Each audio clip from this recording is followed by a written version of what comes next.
l'émotion, elle est déjà inhérente à la langue des signes, elle est déjà très présente.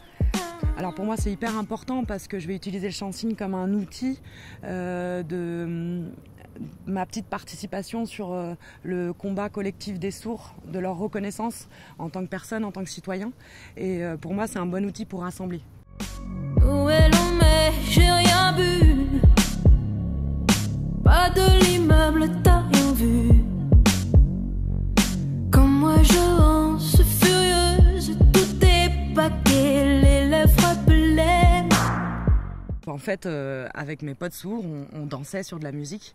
Et il y a eu des fois où j'avais pas forcément envie de danser parce que les paroles me dérangeaient. Et comment leur expliquer? C'est là où je me suis dit, en fait, je vais mettre les mains. C'est-à-dire que les sourds que j'ai rencontrés à cette époque-là m'ont donné la langue des signes. Ils me l'ont apprise, ils ont pris le temps pour moi, pour que je puisse après communiquer avec eux. Et ça a été surtout une envie de partage à ce moment-là. Les idées claires que j'attends, une mauvaise merge sur ma tempe. La solitude, c'est parfait quand ça tape, il n'y a personne qui peut le...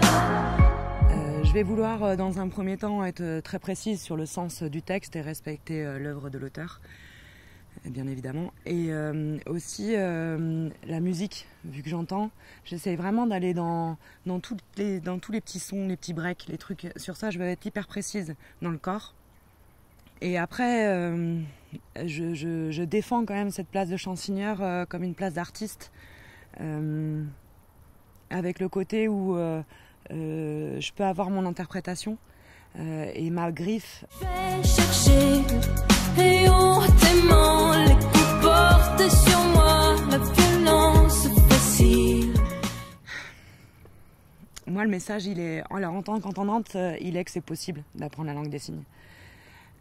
En tant qu'entendante, il est aussi que c'est possible de respecter les sourds et leur culture.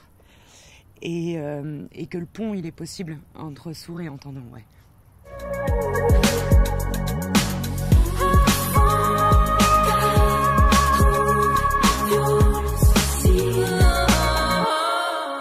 Travailler dans la culture avec ou sans handicap, avec le soutien de l'AGEFIP et d'Audience.